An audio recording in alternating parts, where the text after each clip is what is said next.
Ladies and gentlemen, dear colleagues, good morning from Vienna and welcome to this online panel discussion on the migration implications of Russia's continued war against Ukraine throughout the Prague Process region. My name is Alexander Malev. I'm the project manager within the Prague Process Secretariat at the International Center for Migration Policy Development.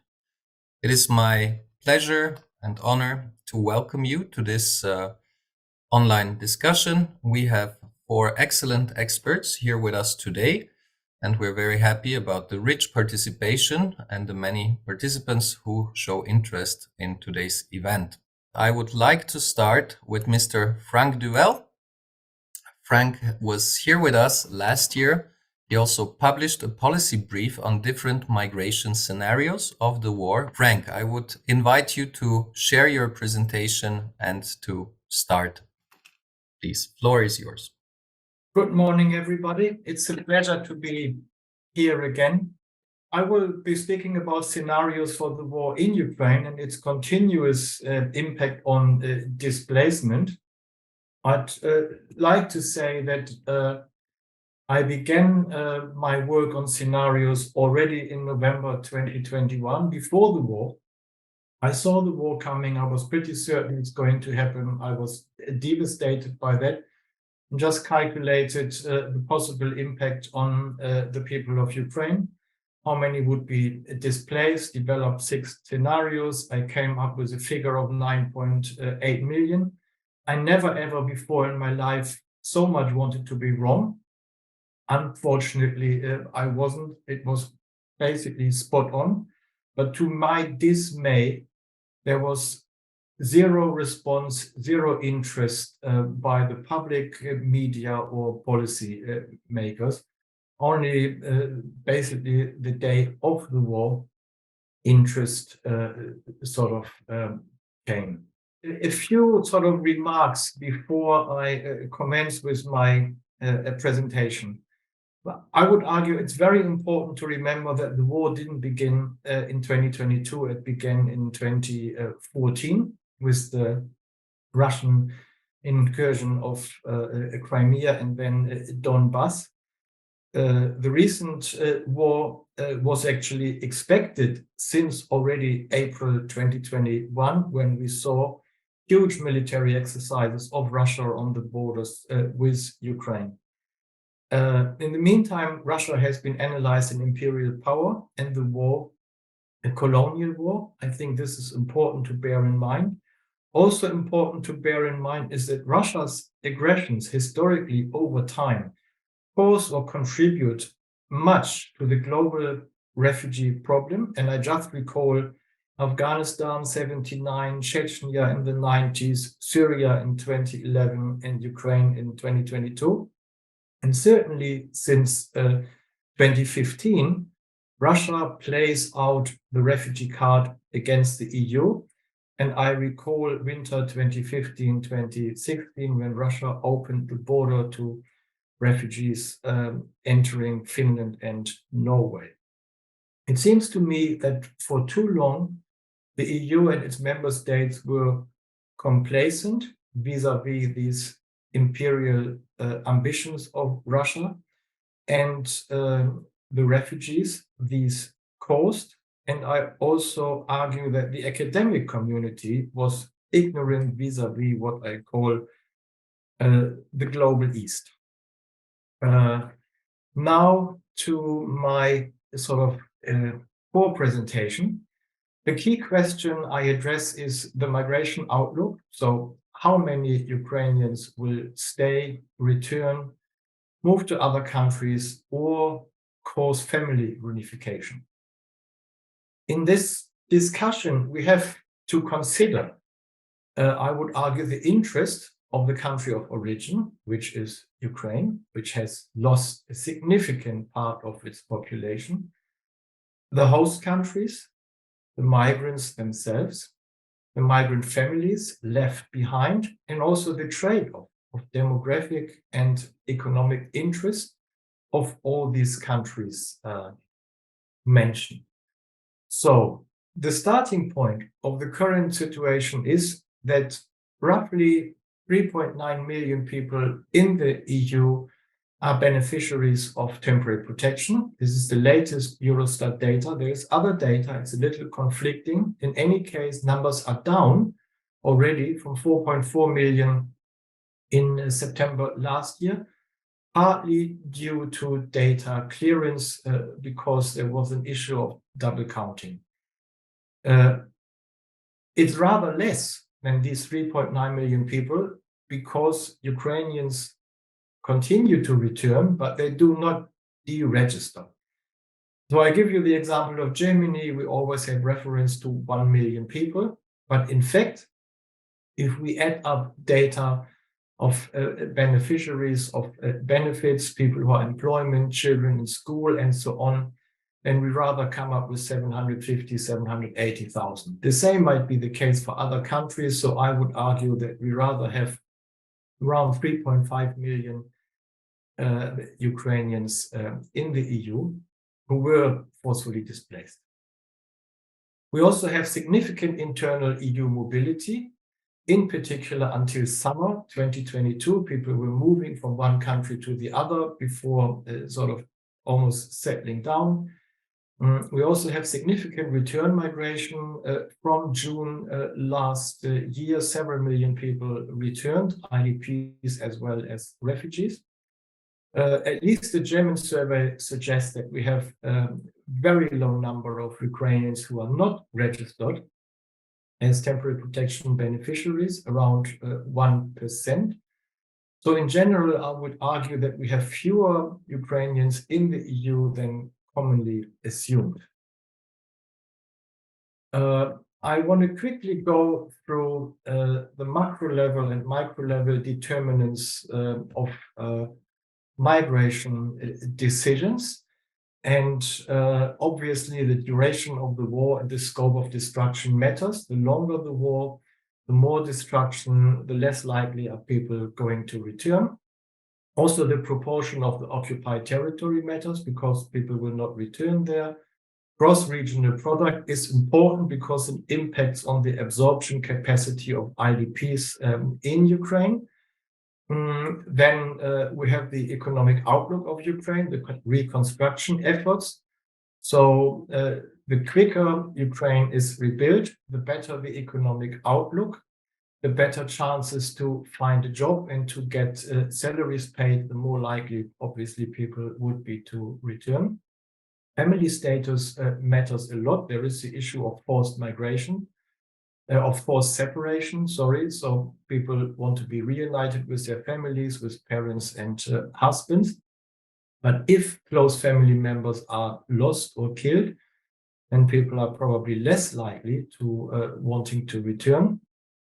Property and business in Ukraine plays a role. If people have property and property ownership stands at 95%, so most people actually have houses and apartments, or people have businesses, then they are probably more likely to wanting to return. Ethnicity plays a role. We have seen that ethnic minority Ukrainians like Roma who left the country very quickly returned because they faced discrimination in EU host countries. It's also important how often people have been displaced. Those who have been displaced from Donbass before and now again are less likely to wanting to return. Duration of stay in the EU and relate to the legal status in the EU, and integration in the host countries matters a great deal. If people have a job, housing, are satisfied with education, they are more likely to wanting to stay, and the urge to return is less imminent. Another role plays the need to generate remittances for family members who are still in Ukraine. So working and making money in the EU and sending it back home plays a role in migration and return decisions.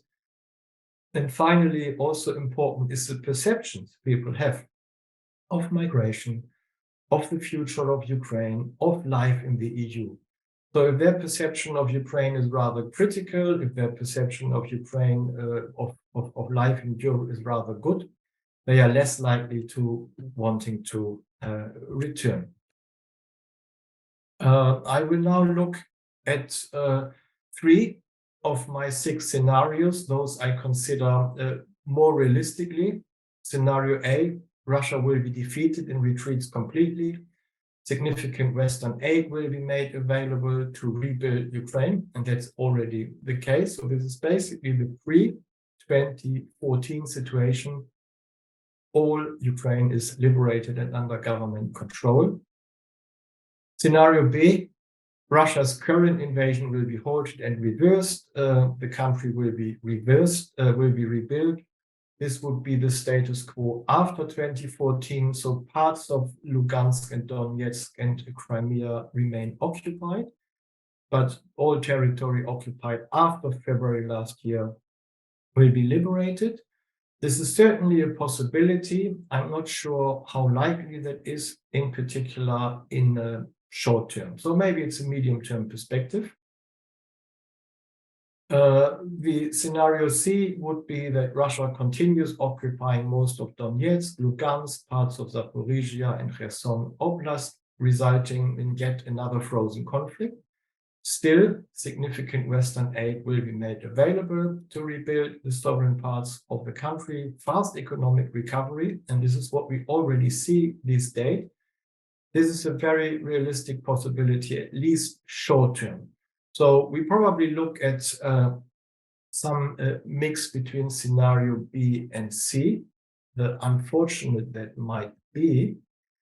And as a result, the most likely scenario, let's say C, is that 3.9 million Ukrainians would possibly stay in the EU, who would generate 560,000 migration through family reunification. So we have a total of 3.48 million. This is based on scenario building and calculations. And now I want to quickly cross-check that against the latest surveys that we have received. And the EU-wide Fundamental Rights Agency survey suggests that 35% of the Ukrainians wish to return, 38% wish to stay, 23% are undecided, and 4% move somewhere else.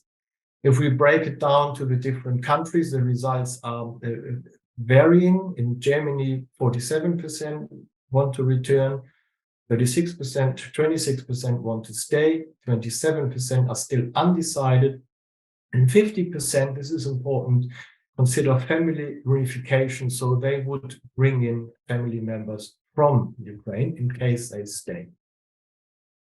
To conclude, given that the stock of Ukrainians in the EU is about 3.5 million Ukrainians, of these 28% stay, so that would be 1.33 million. 35% would return, that's equivalent to 1.23 million. 805,000 are still undecided. We might want to assume that half of these stay and half of these return. So in total, 1.73 million Ukrainians could stay in the EU, inviting 850,000 family members for family reunification. So that's a total of 2.5 million, not 3.48 million as my scenarios suggested. So the conclusion is that rather fewer stay than initially assumed, which is good news for Ukraine, which is probably also good news for the EU. But we still need to bear in mind that in addition, once the war ends and the martial law is lifted, we might see more labor migration, in particular of men who are at the moment restricted from leaving the country. And I will leave it here. Thank you. Thank you very much, Frank, for this concise but very rich introduction to the topic and also for the scenario building. Yeah, I think it sets the scene for our next presentations, and I would like to introduce our second speaker, Martin Wagner. who is a senior policy advisor on asylum at the International Center for Migration Policy Development. Martin, thank you for being here with us, and the floor is yours, please. Frank gave me quite a nice segue with bringing up quite different numbers, and indeed the numbers that we have currently are very different, and I very much appreciated now Frank's suggestion that the estimates that we have we might be lower. I think with we have a lot of data insecurity in many cases here. I will not go so much into data, but still I will use some of the data in order to also make a few points that I would like to raise. Before that, I probably also give a few issues of context. What I will basically we know that the pace and the volume of displacement following Russia's invasion is huge and was very fast in some points. And this we also know that made individual processing of claims impossible in many ways. It was not possible to receive asylum applications in the usual way that you file an application, you have a procedure, you have a decision, because simply the administrative burden and work would have been too high, and it would not end up in receiving the status that was needed rather soon. And we came back to an instrument which you all heard, of course, in the EU context, the Temporary Protection Directive, which you also most likely know was actually the first EU directive in the framework of the Common European Asylum System. It was long perceived as something like dead law, and now it was actually the flexible tool that helped to provide protection, temporary protection for close to 4 million within the countries that implement the Temporary Protection Directive.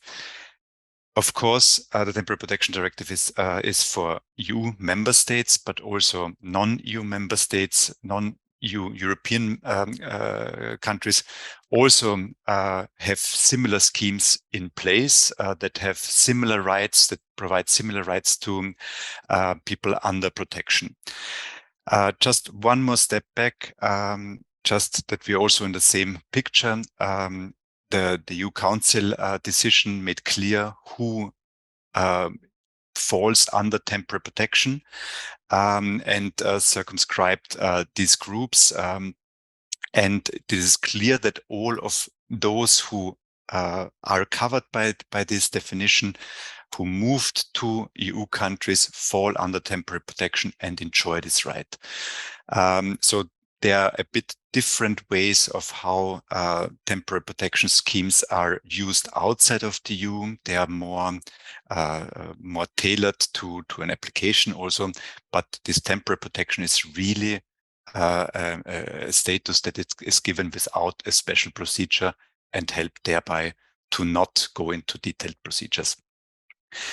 The maximum duration of the Temporary Protection Directive is 3 years. It started on 4th of March and is now valid in the second year until 4 March 2024, and can be prolonged one more time to 4th March 2025.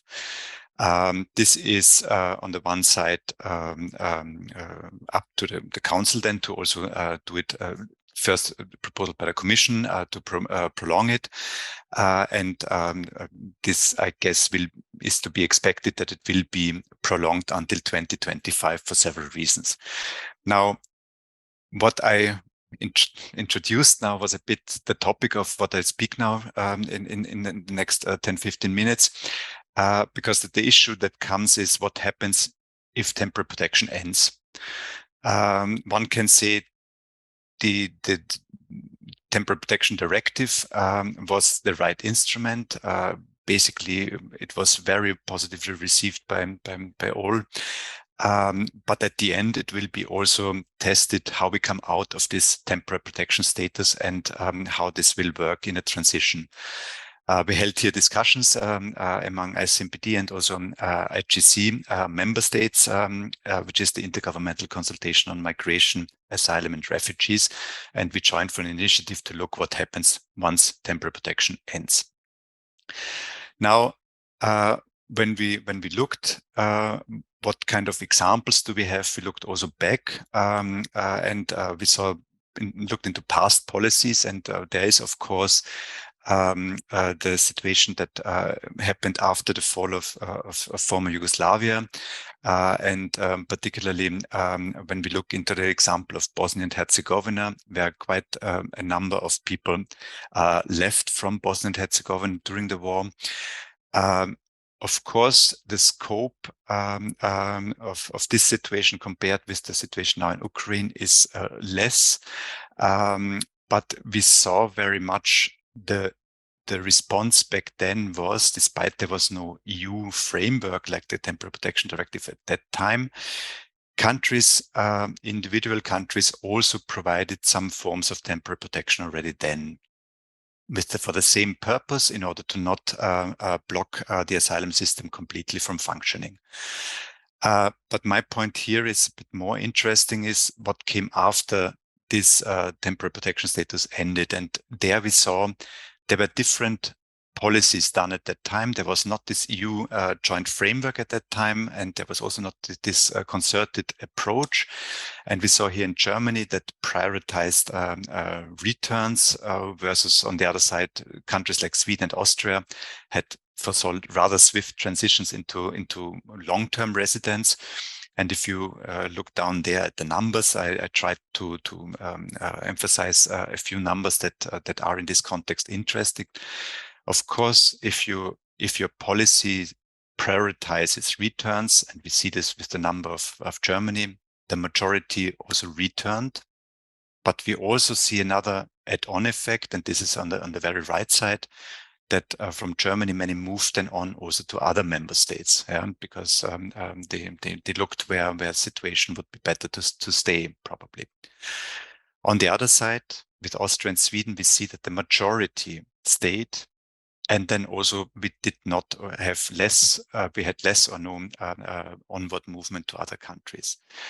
So my point here is what we can learn from this past example is, if temporary protection ends, there's a lot value in also having a concerted approach from EU countries, but also, of course, non-EU countries in Europe, in order to avoid secondary movements or other spillover effects that we don't want. Now, what are the options? And Franck already mentioned them. Basically, remain on the one side and return on the other side. And we can also look at as a third possibility, onward movements or further movements to other countries, all mentioned also by Franck just before. But what does it mean, remain? What options would be there for remain in the countries? So, of course, we can think of a special status for those who fell under temporary protection. This can be a special status for vulnerable groups. This can be a newly created status for those who fled the war. But it can be also, there were also discussions about, can be temporary protection still prolonged? Is this even a possibility? I think the directive is quite clear. It meant to be temporary. It meant to be not fall into a permanent status. So this would be possible, but there would for sure be necessary legal things to be done. On the other side, of course, mainstream into protection, also into the asylum system, is another possibility. But we saw already there are quite some reasons why this could be quite difficult, and I will go to the numbers in my next slide then. But also the issue is actually the Temporary Protection Directive should have exactly avoided this to block the asylum system. Now, if you would now mainstream into protection, you would do what you actually wanted to avoid from the beginning on.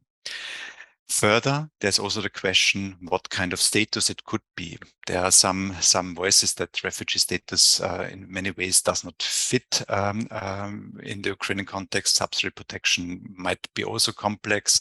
If we see a situation similar to in post-2014 situation, there comes then also the issue of internal flight alternative and so on and so on. So there are a lot of caveats that are not clear.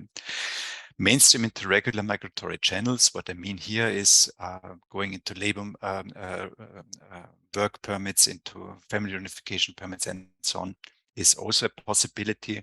But, and this comes with the next point, it might also follow up that people then have less rights than they had before, because under temporary protection, you basically are allowed to work, you're allowed to study.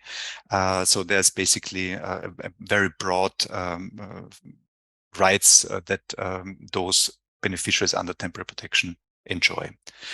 And coming into one or the other migration channel could lead to less rights. The other question is what kind of criteria would be there for saying that somebody remains? Is it that somebody is in employment? Is it that somebody is in private housing like it was used in the past? So there's a lot of question, or do we go more into humanitarian criteria for remain? There are many questions open. And again, actually, ultimately, the aim of temporary protection was to avoid overburdening of national administrations. And again, I mentioned already before, avoiding secondary movements and discrimination of third country nationals, others than those under temporary protection before. Now, I just had a look what it would mean if what it would mean for national, on the one side, national asylum system. And I looked a bit also now with interest what kind of numbers Franck mentioned. So I looked now what would happen if 25% of those currently under temporary protection would remain, and if they would be channeled under the asylum system. Yeah? And I basically took as a reference the number of decisions that are taken on average in the past 5 years by EU member states. So in this left graph, you see that the darker the countries are colored, the higher the factor would be. That means, for example, in a country like Slovakia, it would be affected 276 times more asylum decisions would have to be done should 25% remain and would be channeled into the asylum system. And this you see here also on the side here with the numbers, what this would mean. So asylum decisions in average, Slovakia had rather low number of asylum decisions in the past, 103, and this would mean that if 25% remain, this would be 28,000 more applicants needed, decisions needed. So the point is here to see, yes, indeed, the impact, if you would channel it into the asylum system, would be quite significant, and it would be indeed lead to huge backlog of asylum decisions for sure. The second one, I also did the same exercise with residence permits. You see here already with both 25% and 50%, the numbers, the colors are much lighter. We see the EU-wide numbers of average numbers of residence permits issued are much higher than the asylum decisions produced in the last 5 years. But still, it would also mean that national administrations responsible for issuing residence permit and going into the different types of residence permit would feel quite a huge challenge to administer all these kind of things. So my point here was really to show, okay, would we mainstream into one or the other? Already at 25% remain would lead to quite significant overburdening of the administrations. Now, on the other side, of course, return. I think there's, I won't spend too much there with return. There's countries very much, of course, favor spontaneous and assisted returns. We see a lot of this go and see visits at the moment. Of course, Ukraine is the situation very different than other return scenarios because they can also move forward and back because in principle they are allowed to move to the EU. There is a visa-free regime. But of course, in the long term and linking return with post-war recovery and reconstruction will be essential and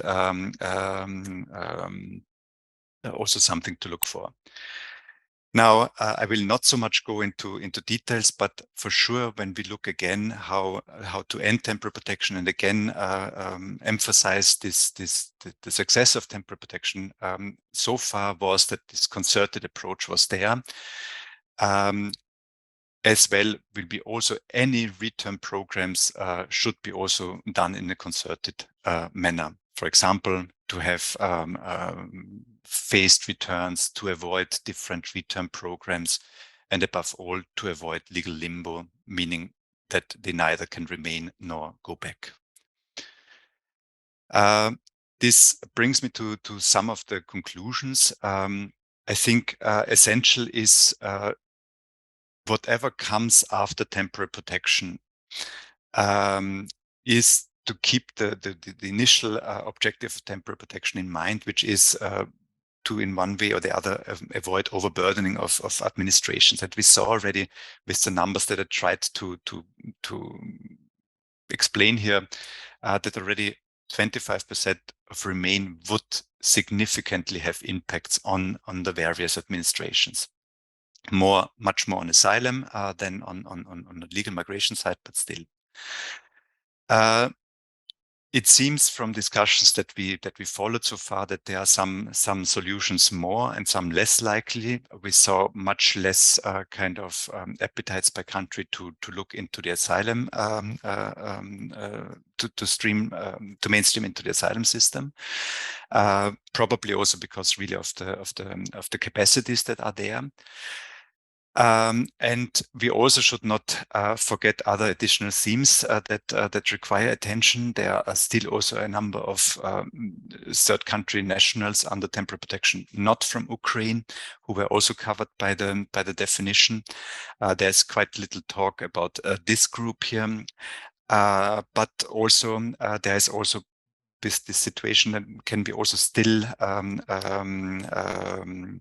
the possibility that the situation in Ukraine worsens also. Transition periods in either way will be very crucial. We saw already in some countries they were already discussing how long a transition period can be. But I think past and the number and the scope of the situation will require also to have reasonable and probably longer periods for transition, also for the sole purpose that we don't see this kind of pull effects because certain opportunities open or close at some point, meaning that nowadays beneficiaries of temporary protection need to make decisions within a short period. Would they move back or would they stay? So there should be a reasonable period for that. Timely and coordinated communications to displaced persons will be in this regard essential in order to make sure that people under temporary protection now also make informed decisions after temporary protection ends. So this communication will be very, very crucial. And another point is I think we need to emphasize exit strategies cannot be decided in a vacuum.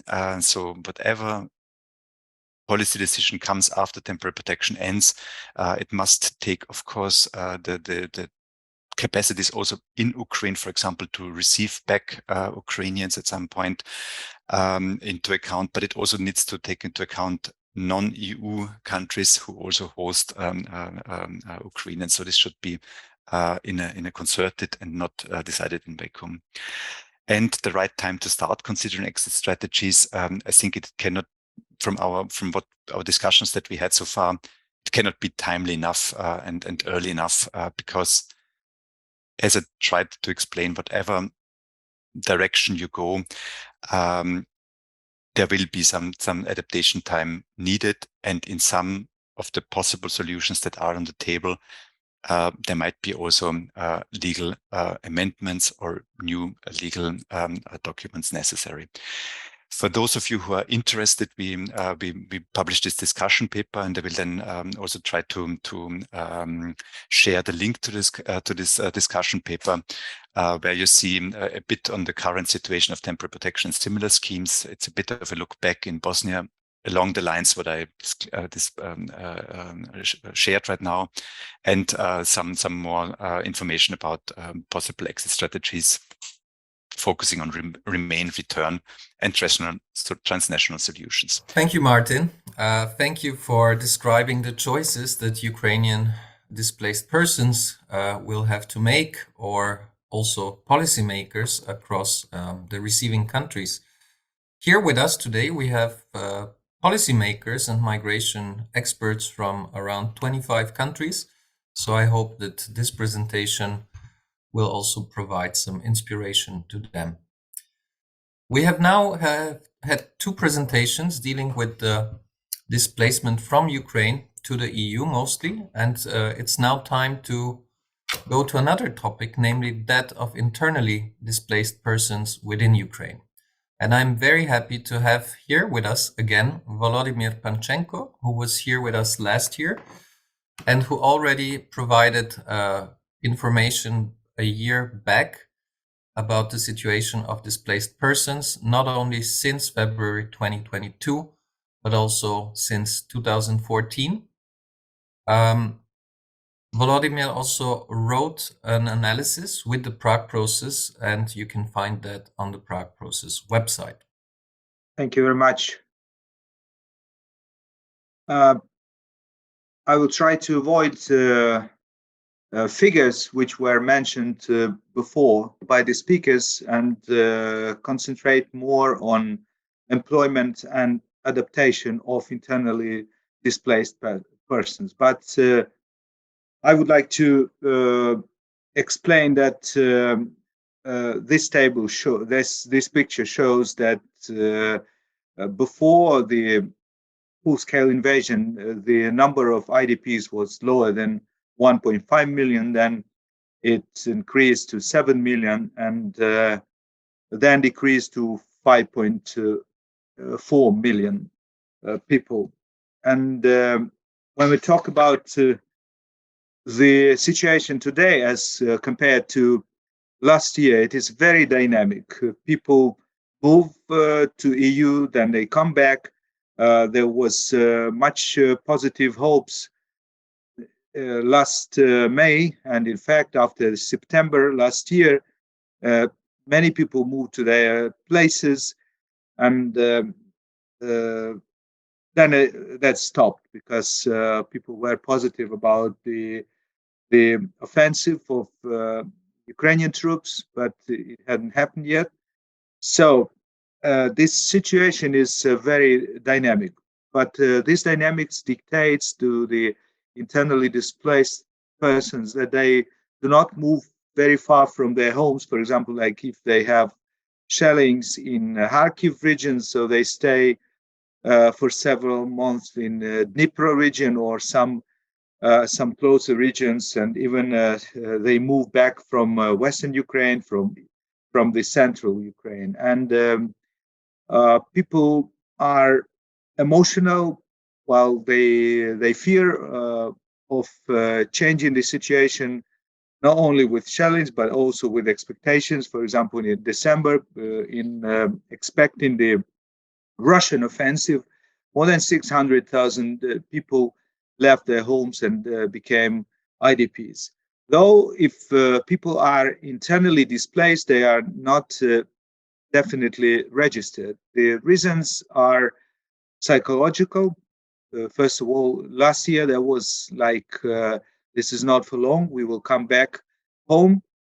But also families were living with friends. Some people have their own apartments in the west of Ukraine, like 2% of the people. But many families do not register because they are subjected to mobilization then, but not everybody can do that or want to do that.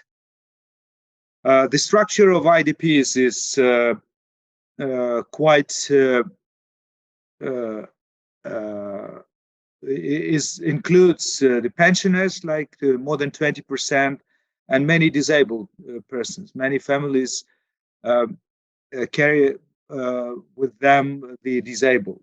So this is one important thing for the issue which I promised to explain about employment. Last year, this situation was not as crucial as today because people had savings. They were expecting the return to their places of residence. Now it's no more savings and no more employment. So they cannot get employment over there in their places where they lived. Even like Kharkiv Oblast is under constant shelling. So not the people moved out of there, but the companies either were destroyed or they left for the west or center of Ukraine. So people do not have the possibility to get a job. So they are offered less jobs, like 2 times less than it was before the war, by the commercial websites and commercial employers, but also the state employer offers very low level of employment and with very low salary, like $260 per month, which is very low, especially if you are with children under 5, with the pensioners, with the disabled people. So very strange situation in Ukraine. From one side, we have official unemployment of 30%, unofficial is 36%, but from the other side, the employers cannot find people to work, and if they find them, then they are mobilized. So this is all that house with the employment. But in any case, the internally displaced, they do not have a constant, stable job. And as they are from the east and south of Ukraine, which is used to be industrialized, they cannot find job on their qualification. And it is, in fact, their tragedy, because what gave them high status materially and also psychologically gives no opportunity or less opportunity than the others to get jobs in new places of residence. 7% of IDPs used to be in business, though it was small and micro businesses, but nevertheless, they are quite resilient. Those people, I will tell about that once again from different angle. But there are, and I saw that, emotional breakdowns, alcohol, drugs, because they feel exhausted after a year of trying to start something, not getting money, not getting the premises. So for small businesses, it's difficult. Also, we have to understand that poverty is the reality for Ukraine. Was not possible to imagine a year ago, but today 7 million people live on less than $5.5 a day, which is internationally recognized poverty rate. And we can see that even by our eyes. not only the adult poverty, but also the child poverty.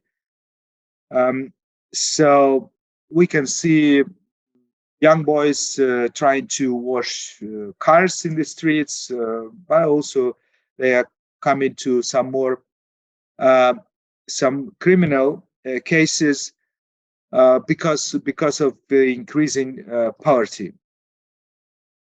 And disabled and pensioners are the most vulnerable among the IDPs.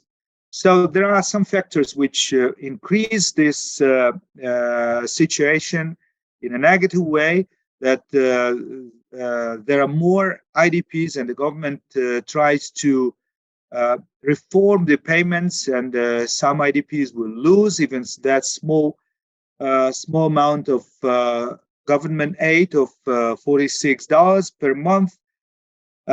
And this is painful for them, but also more important that they have no possibility to get to the humanitarian aid because of logistical restrictions, but also there are, like it used to be, and it will be next winter, the severe weather conditions, which take more money, more attention of the humanitarian aid.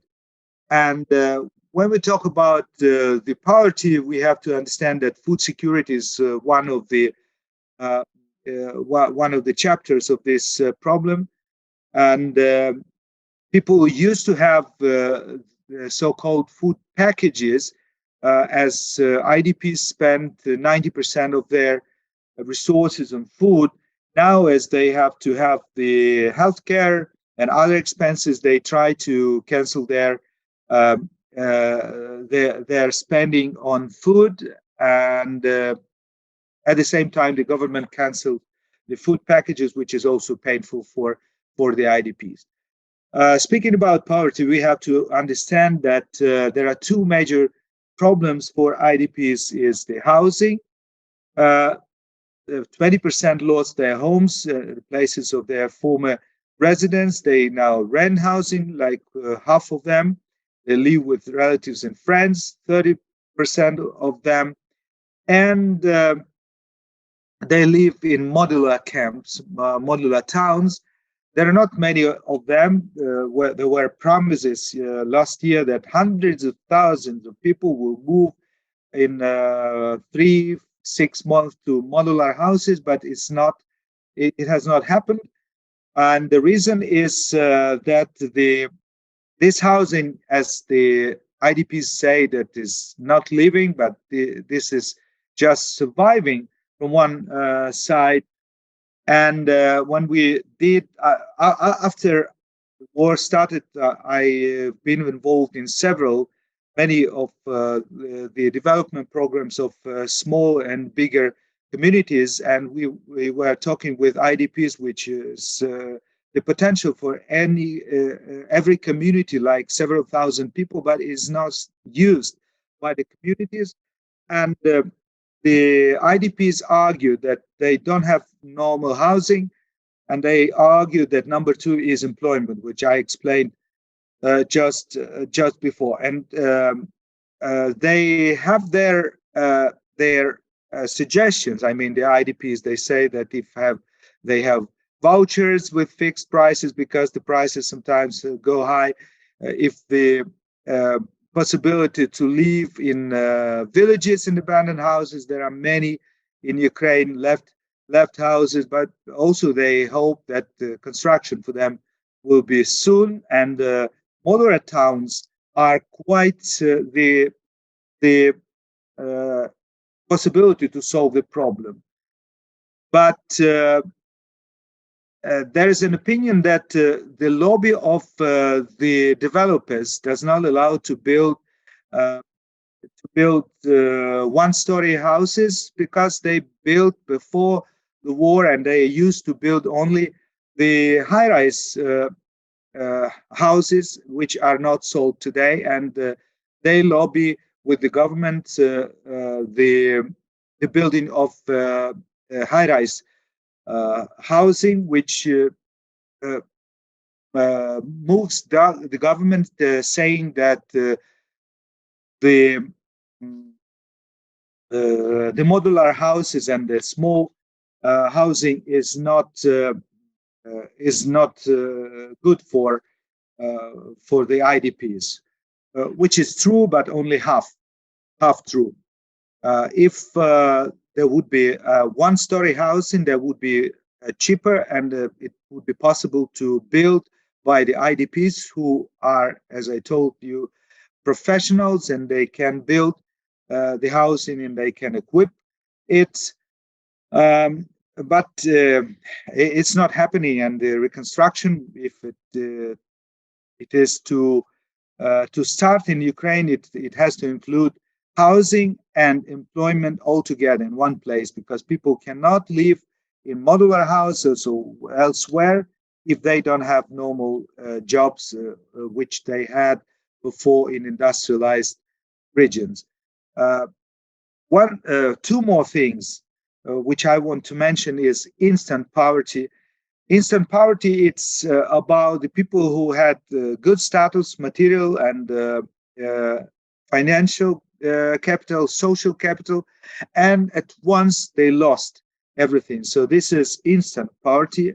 I will not concentrate on that, but you can look through that in my presentation. But also we have this suddenly poverty. This is something like that, which I explained before, but those people, they don't feel to be poor. They still feel themselves, they will recover everything, and they want to come back to the same standard of living, which is sometimes is not possible. And the role of the government and also the international partners is important here, because those people lose their ability and they become to be used to be poor. And then we come from this instant poverty to hereditary poverty, which is a very unusual phenomena in Ukraine, but we can see that during the last half a year, when people used to the poverty which suddenly came. Coming to adaptation in communities, we have to understand that adaptation in the first month of the war was brilliant, and people in the west and center of Ukraine, they adopted many IDPs very quickly, very effectively. Authorities worked very effectively, but after a year, there is a feeling of exhaustion from both sides, from the three sides, from authorities, because they have more people and more problems also with their population, with their citizens, but also with IDPs, also from the volunteers. Many people volunteered for 1 year, like me, like many others like me, but now it's sort of exhaustion of that. And also one important issue is medical care, because for medical care you have to pay if you're IDP in new places of residence. Last but not least is political rights. People in millions, they live in EU and they do not have the possibility to fulfill their political rights in case of the elections in Ukraine. In the case of ceasefire, the parliament says that it should be 5 months and then there will be elections, which is a very difficult task to fulfill in consulates abroad. The same situation, maybe even worse for the IDPs in Ukraine, inside for internal displaced people, because first of all, it's not clear where they vote, but if they vote in their places which are liberated from occupation, then there is a problem of the local population which collaborated with the aggressor, and the parliament gives many ideas which look sometimes they look hard and sometimes they look unrealistic.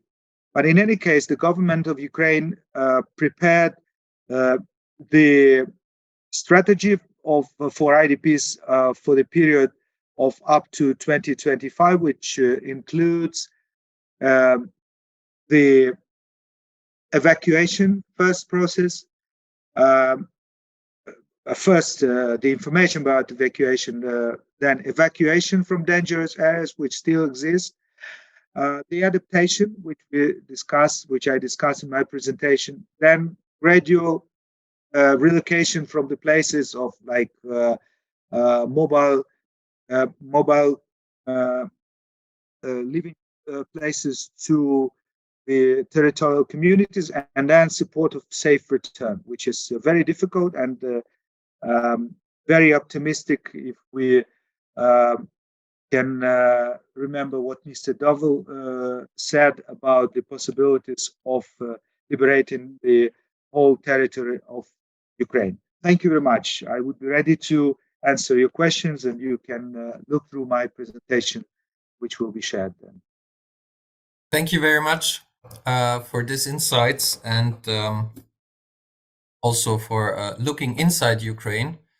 We are now gonna pass on to another aspect of the current migration situation, namely the exodus of Russian citizens from the Russian Federation. And I'm very glad that we have here with us Jeff Sahadeo. Thank you for the invitation, and thank you to the audience. But what I'll be doing is giving a bit of a sense of the broader context of this migration flows within the invasion, and then talk about the flows themselves. So first of all, to look at the scale of this. Now, obviously, in the Caucasus and Central Asia, they've been used to dealing with an aggressive neighbor. Georgia was invaded in 2008. We have Russians with troops in Nagorno-Karabakh area and in Tajikistan on the border with Afghanistan. But this invasion of Ukraine, the 2022 invasion of Ukraine, was on an entirely new scale, full-up land invasion involving hundreds of thousands of troops, with the threat of chemical and nuclear weapons. If we remember, at the very early months of the invasion, there was really a question as to whether these might be used, and I suppose it might still be on the agenda. So very new situation for these states to have to deal with. It's a complex issue for these countries because on the one hand, we have a Russia who's crossed the Rubicon into a full-scale invasion of a post-Soviet neighbor with massive numbers of troops. And so the legitimate question of these countries is who might be next? Georgia, Kazakhstan, for example. We have a Russia now, though, whose attention is elsewhere. So there is this sort of a mix of relief and concern that Russia is not as engaged in the region. All this has evolved over the conflict, as I'll mention, in terms of migration, both ways. But the economic and geopolitical links are so tight. These countries cannot just divorce from Russia. It's not an option to cut themselves off from trade with Russia, from human links with Russia, given the diasporas of all of these countries in Russia, and still their stickiness of the Soviet links. At the same time, we have a large variety of relationships with Russia, as you can imagine. Armenia, Kazakhstan, Kyrgyzstan, and Tajikistan are in this the CSTO, Cooperation and Security Treaty Organization. So they have military links with Russia. The Eurasian Economic Union is present in most of these countries as well. Whereas we have Georgia, whose desire has been to join NATO. I'll talk a bit more about the Georgian government's evolving position in a little bit. So that complicates the situation on a regional scale as well.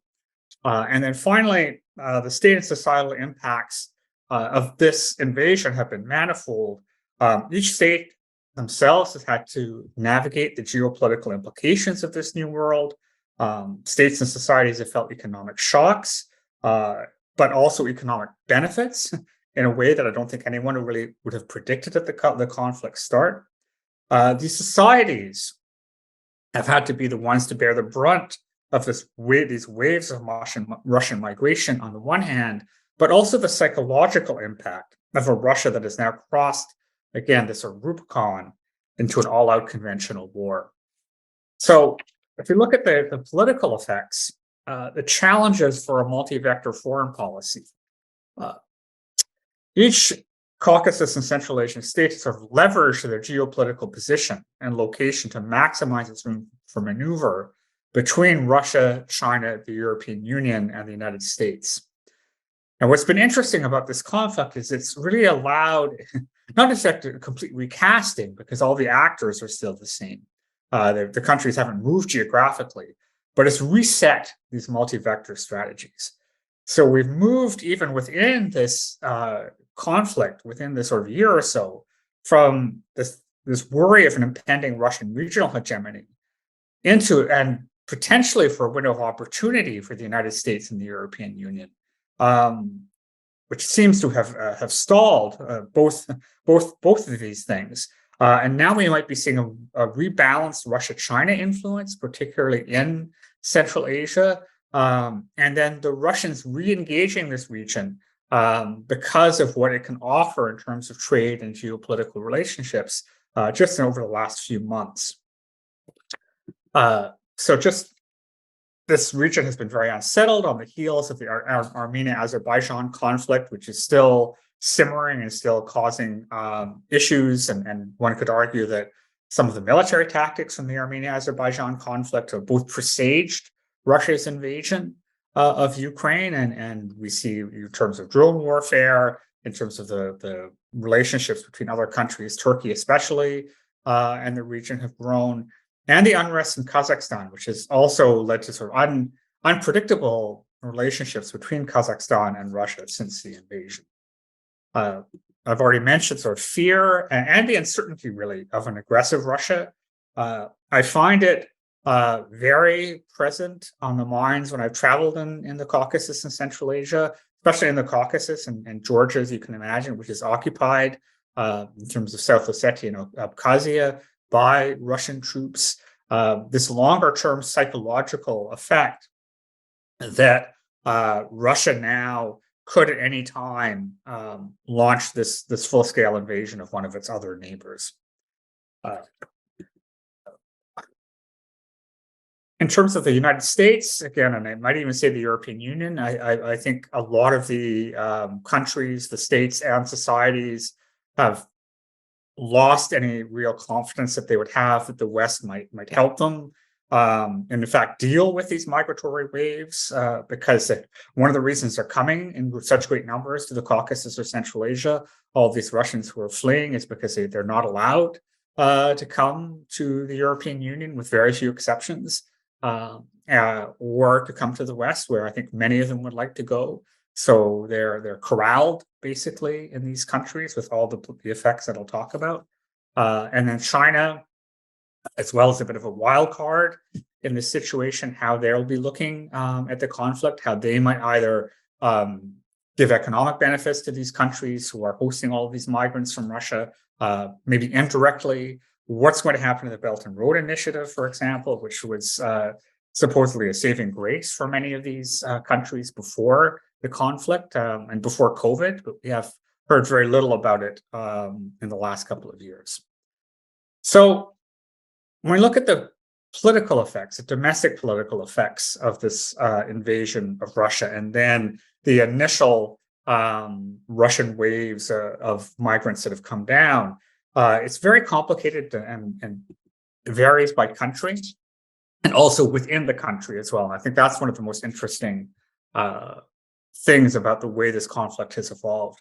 In Georgia now, we have a government, a Georgian Dream Party, that seems to be more and more either affiliated with Russia or open to cooperation with Russia, and has actually portrayed its opposition as one that would cooperate excessively with the West and drag Georgia into the war with Ukraine. Whereas you have a population that's very heavily pro-Ukrainian in its sentiments. In Armenia, there is some sympathy, not necessarily to the Russian position, but in fact to the Russians who are coming to The country, because of the loss of working age population, the combination of deaths from the Nagorno-Karabakh War of young men and the number of young Armenians who have emigrated. And in Georgia, just to go back to, we have a lot of Georgians who are emigrating as well, considering the economic situation in the Caucasus.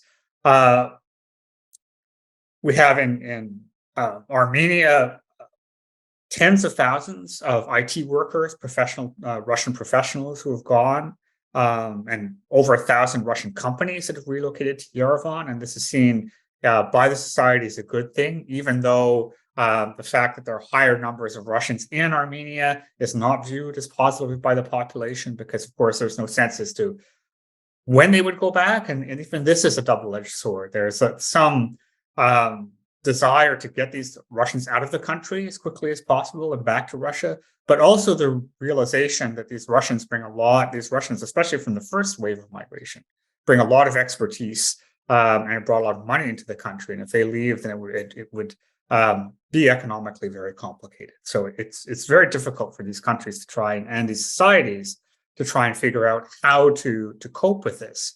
In Central Asia, and you can see the opinion poll there of who's mainly responsible. You see, especially in Kyrgyzstan, a very favorable view that Russia is less responsible for the conflict than the West is, or than Ukraine is, mainly due to prevalence of Russian television in these regions. The governments have been very quiet, especially the Kyrgyz government. The Kazakh government has actually been less supportive of Russia, even as a society is rather evenly divided. And this has caused challenges for both of these governments and both of these societies in trying to deal with each other. So the Kazakh government has tried to maintain the sort of high wire act with Russia alternately not recognizing the new Russian territories, but still keeping up its political and economic links to Russia. In Kyrgyzstan as well, you've had a government that's actually tried to clamp down on some of the Russian activists who have been opposing the war in Russia, but also, as I'll talk about a bit later in a few minutes, they've been very worried about the effect of labor migrants. We have, of course, millions of labor migrants from Kyrgyzstan in Russia right now, and they remain there. So if we turn now more specifically to Russian immigration and the first wave, of course, there was immediate pressure on many of these Russians. We met, myself and my research team, a number of Russians who were in Georgia at the very beginning, or within sort of the first month or two of the war, who left facing potential prison sentences. And when we talked to some of these Russians, when we would meet with some Georgians, and a lot of Georgians their first question to these Russians would be, well, why aren't you back in your own country, protesting and objecting and trying to change things within? The answer that they gave quite frequently, and these were colleagues of mine who were professors and professionals, that we would protest, we would stay in our country if the penalty for protest would be a 15-day prison sentence, which was one of the penalties that was being handed out to protesters. But it could be 15 days, it could be 15 years. And there's no real telling as to what all these punishments could be in between. And a 15-year prison sentence was not something that they were willing to risk. And also, they did feel just that life in Russia had become unbearable with the propaganda, and especially the human relationships when many of their friends and colleagues supported the war, some family members supported the war. So this first wave left often because of objections to the war, or the other reason was because of sanctions that impacted a lot of wealthier Russians. So primarily these were Russians with means, and these were Russians with sort of opportunities to leave. The question was more which of these countries they would go to, and you can sort of see some of the statistics there. Some of it was ease of going, but of course, it's not as easy to get to Georgia as it is to Armenia. Only last week we've had direct flights being restored, but there was a sense that Georgia was a country that economically was a viable country to go to. A lot of sort of Georgians have understood Tbilisi, sometimes in very colonial ways, because there's a high number of Russian tourists going to Georgia before 2022. Kazakhstan, a major bordering country too, so that's an easier one to get to. The Kazakh situation is interesting because it's often a country of first destination for Russian migrants, and then they go elsewhere. And one of the things we're about to start studying now is this fluidity of Russians moving around the region, trying to find a place to settle, and this hasn't settled down yet. And you can see these numbers fluctuate. They're not really nearly as valid now as they would have been even 2 or 3 months ago. So it becomes a real challenge to track these people. The reaction of the regime and the affected countries has been a really fascinating one. The flows have challenged these regimes generally. They've let, especially in the first wave of Russians, these people have been allowed to stay. I think a lot of that has been due to the fact that these are Russians with means. They bring money. They have, to varying extents, tried to integrate into society, or at least to isolate themselves from society so they're not necessarily causing specific issues. So it hasn't been a case where the regime has been felt significant pressure to push them back.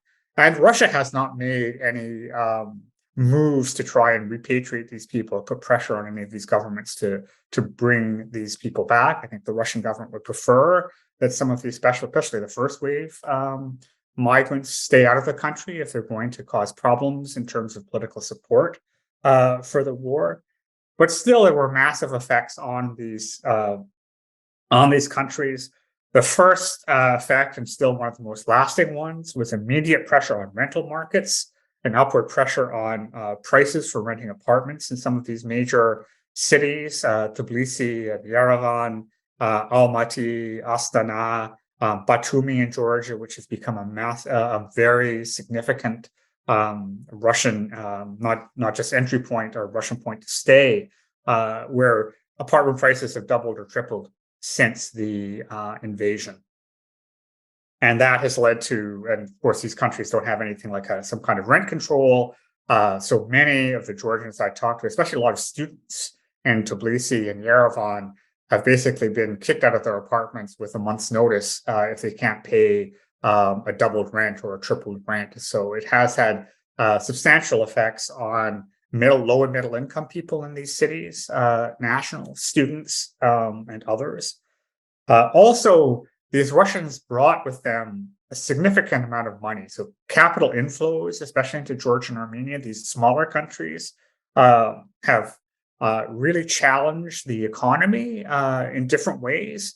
It's allowed for obviously high GDP growth, which I'll talk about in a bit, but it's also allowed the currency to rise. Now, this is a recipe for inflation, and many of the Georgians and Armenians and Kazakhs I've talked to have noticed this as one of the major effects, combined with the fact that any of the goods that they have tried to import from Russia, prices have gone up. And of course, we're all familiar with inflation too, as partly as a result of this invasion. So prices for goods, some of these goods have gone up 50 to 100%, like I'm talking major food prices as well. So family budgets are being strained in part by all of the money and the that's come in and the way it's had effect on the daily life of the economy. What's not happened yet, I should say, is we haven't seen ethnic violence or outward ethnic tension spill into, say, street fights or anything like that. So in Georgia, which is probably the country that's the most hostile in terms on the population level to Russian migration, you have many, say, restaurants and stores asking Russians to sign forms saying that they don't support the invasion before they come in, or file these almost digital passports that they're loyal not to the Russian government, but to the case of Ukraine before they come in. You see a lot of the street graffiti that I spy. It only grows in number, but at the same time, there's almost in part of fatalism to it, that they really don't know how they could oppose the Russians that are coming, and also there is a sense of hospitality that they claim, Georgians and Caucasus and Central Asian people claim, is a cultural value, that they feel that they're not going to be overly aggressive to the Russians who've come in, and that's held for over a year. And then you look at the picture down. That's a picture from Yerevan with these are ethnic Russian migrants who are doing cleanup in the city. What's been really interesting is a large number of Russians who have formed NGOs in Georgia, Armenia, and Kyrgyzstan in particular, that have been trying to work on environmental movements, environmental consciousness. This is one way that they feel they can contribute to their host societies. So in Georgia, we have groups that have been working on cleaning up river sites. They have their own Telegram channels and have asked Georgians or Russians if they see a dump site or they see something that's very that needs a cleanup. These Russian volunteers will go up and clean it up.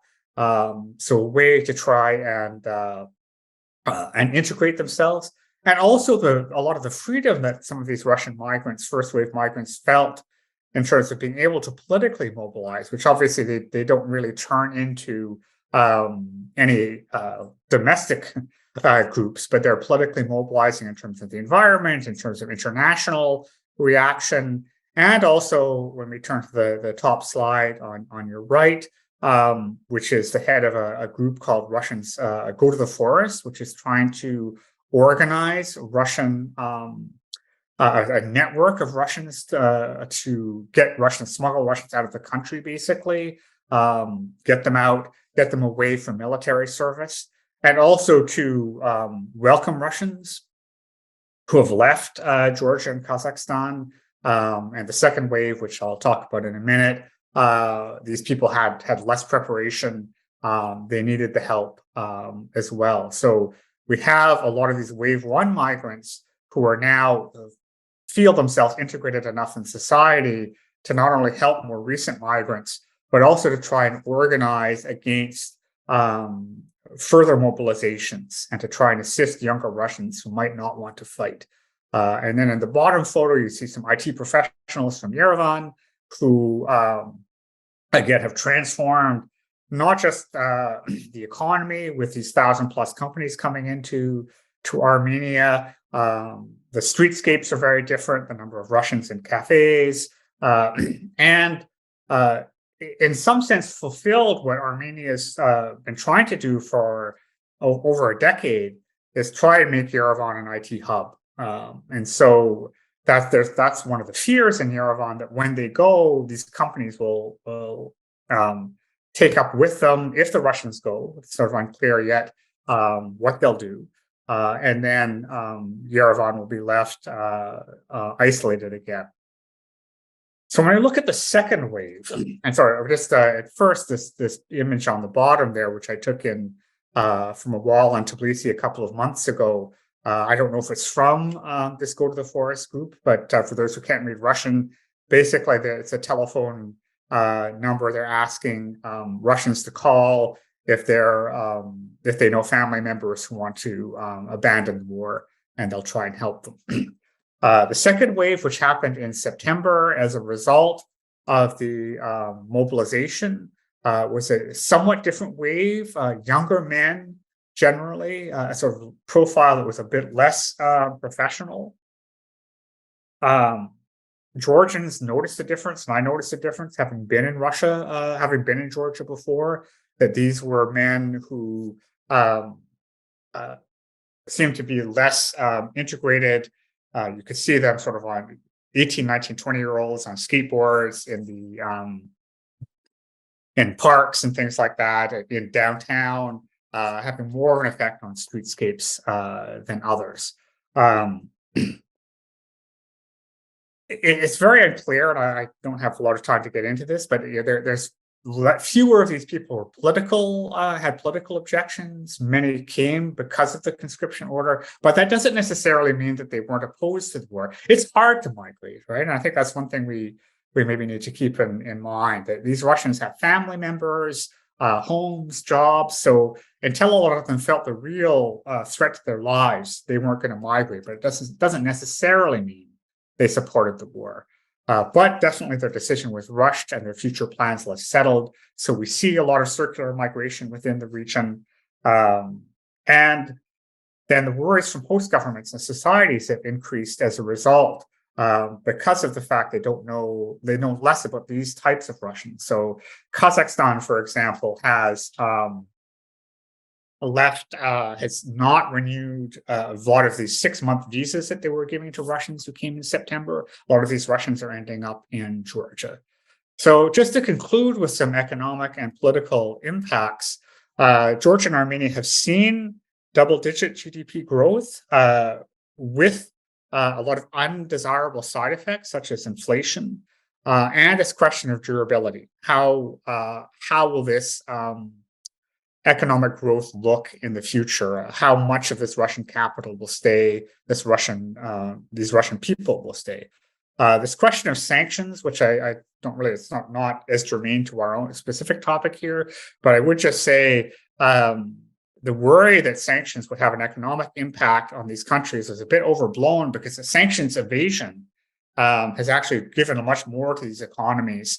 And even just the way the economies have been reworked with relations to Russia has actually led to economic growth, rather than the sanctions having a significant economic impact, negative impact on these countries that can't import certain types of goods to Russia.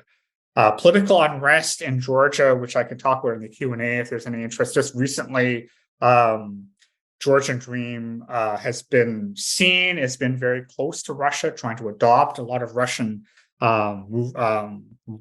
types of legislation, NGO legislation, and has been receptive to the fact that Russia, Vladimir Putin has reopened flights between Tbilisi and Moscow, and this has led to a lot of political unrest among a very pro-Western population. The Russians there may get caught in the middle. In Central Asia, the human costs are really top of mind. We still have, again, millions of Central Asians who are working as labor migrants in Russia. If they're Russian citizens, which some of them are, they're subject to conscription, and they're often the first ones in the firing line. Of course, Russians have been using ethnic minorities as shock troops and openly talking about the fact that they'll willingly sacrifice ethnic minorities for the war in Ukraine. So nationals have been killed. Kyrgyz nationals have been killed in combat. And you can see the coffin up there as well. A Kyrgyz court actually recently found a national guilty of mercenary activities in Luhansk, trying to stop their nationals from fighting and dying in Russia. But the Russians have said, if you serve in our army for 6 months, you can get citizenship. And that's an attraction to some of these Central Asian migrants as well. So there's different human flows now that we see, some now going into Russia to fight because of these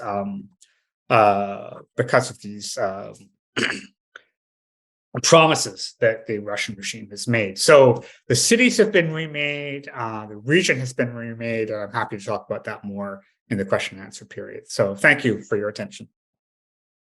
Allow me to invite the panelists to perhaps briefly react, and I hope our participants will not leave us right away, to react to the other presentations. And maybe I would like to start with Franck Düvell and ask him for his reactions to what he just heard from the other panelists.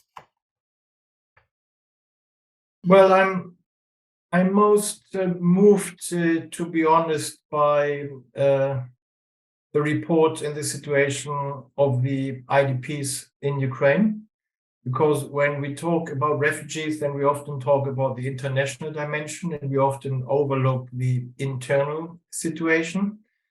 I would maybe like to know a little more about the social class dimension of that. So who are the people who actually manage to move abroad, to settle down abroad, to find jobs abroad? And who are those who are still in the country? I suspect that there is maybe also a social class issue behind that. Also social capital, human capital, all of that plays a role. I'm glad to hear, and that was also my impression, that the authorities, in particular local authorities, managed quite okay with the first wave of IDPs. The more sad I am that obviously with the continuation of the conflict, the challenge increases, and more IDPs create more problems. I'm also sort of very positive of the geopolitical picture that's been provided, because as I've said, I think in my presentation, there is a negligence of matters in the global East, and we've got to urgently catch up and pay a lot more attention to politics, social affairs, migration, displacement in the countries east of the European Union. And any research and effort must be highly appreciated. So that's it from me in a nutshell. Thank you. Thank you very much, Frank. And I would then pass this question on to Volodymyr and perhaps also ask him, you mentioned the poverty levels in Ukraine, and I wanted to ask what would be the policy recommendations? Is it up to the national government to introduce additional measures? Should the international community do more? How do you see all of this? Volodymyr, please. I think the recommendation is for national government, but it is backed by the international community and with partners. You know, this situation with the state budget of Ukraine, which is supported mainly today by the partners. So I can say that the recommendation is to fill the budget, not as is used to be. I understand that this is difficult all the time, but to cooperate with the Ukrainian government on employment, because what I wanted to stress all the time, that people, if they have employment, they are well-to-do. They are not happy because they lost their homes, but they are absolutely different. And many interviews which we had at the local strategies of renovations which are taking place today, they showed us that the people, they still don't need much state aid, but they need state support of their employment. And then many things happen with the housing, which is number two problem. So we cannot tell what is number two or number one, but housing and employment is the main problem. So the poverty goes further if they lose employment. So they lost their savings. So they had expenses this year, and they don't have no savings now. And if they have this program, which is started by the government, but the government of Ukraine worked very intensively on relocation of the enterprises, but there were no special program for IDPs, and there were no special accent for IDPs. And what we saw, for example, a small community on the border of Ukraine, where we indicated 2,500 IDPs, and they were very important for that small communities, which included like 12,000 people. So additional 2,500 people which have qualifications in fashion building. So they're former engineers, but they were lost by this community. So this is important thing for the communities in the West and in the center to adapt people from East and South. In case Mr. Düvell is right, unfortunately, that can be the case. if some territories are still occupied, those people are brilliant, the diamonds for the communities to adapt them, and it is possible for the common satisfaction of the local community and of the IDPs. So this is what I would like to stress on. Thank you very much. I would like to move on to Martin Wagner and ask him to perhaps react to the other presentations, but also to perhaps briefly share his views on how he sees the current situation of Ukrainians displaced to the EU.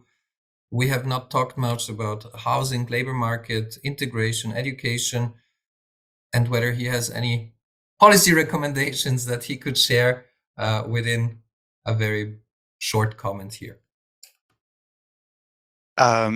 Yeah, thanks. I mean, I think what was just mentioned before, this both things, employment and housing, are actually also the main issues of Ukrainians or those under temporary protection in the EU. There's the biggest focus also in one way or the other, and this is also the biggest connection with what happens once temporary protection is over. So a bit back to what I mentioned before. There are a number of things here, and two I tried to mention and bring up again. I think that it will be crucial how return and reconstruction will go hand in hand. And I feel the same, but I was also triggered by the huge unemployment within Ukraine among IDPs. I guess this will be also in one way the biggest challenge to look at. And at the same time, what we also see, there might be also this in a way also competing with employees in one way, or skills that are in the EU, but that are also needed in Ukraine at some point. I think there come a lot of these challenges come together. Probably my main point that I would, with regard to policy recommendations in a broader sense, I think what was so far really the best driver, the best thing that we saw was this concerted approach to a number of issues, be it triggering temporary protection, be it showing solidarity at the broadest sense with Ukraine. I think this must continue, and everything that follows once temporary protection is over from this side needs to be also a concerted exit from this kind of thing, and connecting with return and reconstruction, what I said before. I would leave it with that. Thank you, Martin. You were brief, albeit my question was quite difficult to answer. And Jeff, coming now to you, thank you for providing the bigger picture actually on the whole region. Would you dare to give an estimated guess on how the future migration within the region would look like once the war has hopefully ended? We know that Russia has been a destination country traditionally for migrants from the southern Caucasus and Central Asia. So perhaps it's not a good question to ask, but where do you see the situation, let's say, 2 years from now, 5 years from now? And of course, feel free to react to the other presentations. It's an interesting question just in the last few months as we start to feel, I mean, there's not a sense of stability necessarily, but we see these flows after the second wave came in September settling a little bit, or we're able to analyze it a bit better. First of all, this question of Russia being a destination country, I think most people have been surprised at how little has changed in that sense. And in fact, one of the reasons Georgian Dream seemed to be happy enough to have flights restored between Tbilisi and Moscow was that there still are a lot of Georgians with relationships in Moscow, and this is kind of the voter, the Georgian Dream voter, as opposed to the Tbilisi Western-oriented ones. And when you talk to a lot of people in the region, they say, we can't move our country somewhere, right? We're still where we are. So as long as the Russian economy continues to function more or less as it has, and has the energy wealth and has the networks have now been established, and the Central Asian countries especially have not been able to match economic growth, this destination country, I think, will continue unless, and this might be this is going to be part of a question I have for Franck especially, but might be Martin as well afterwards, unless the European Union opens up more migration patterns to the Central Asian people, and that's more of an option. But I don't see that changing. The question is, where will these Russians end up, right? How many will stay and how many will go back? And we're not really at the point yet where we have reliable information in terms of polling, but anecdotally, a lot of these Russians who are IT professionals or who are fairly well off are quite happy now in Tbilisi and Yerevan and Almaty and Astana. They feel less tension in the air.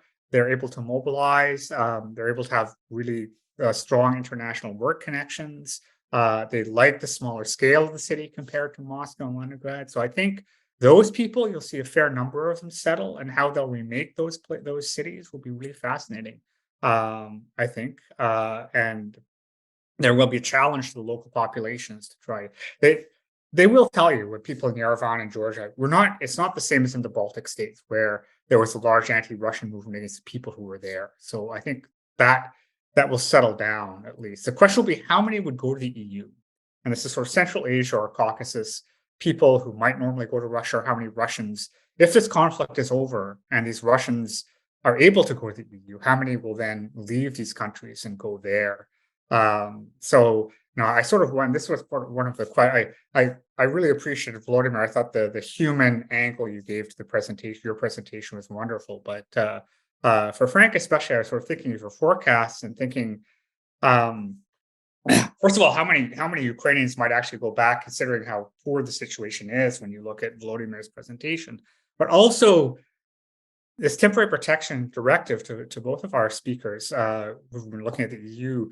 How is this something that could be used as some kind of template, either formally or in terms of sort of more psychologically, that will allow greater integration into the EU of migrants? Or is it something that's going to actually prevent further migrant waves coming, because it's going to be enough for the European Union to absorb the Ukrainian migrant waves? So people from Russia and, say, from the Caucasus and Central Asia, who might be able to come once this conflict is over, won't be able to, or people from Afghanistan or Uzbeks or something like that. I mean, how do you see, what kind of scenarios would you see in that case? I think we learned a lot today. It was a very rich panel, and I want to thank all the panelists. Thank you all for joining today, and see you soon. Have a nice day. Bye-bye.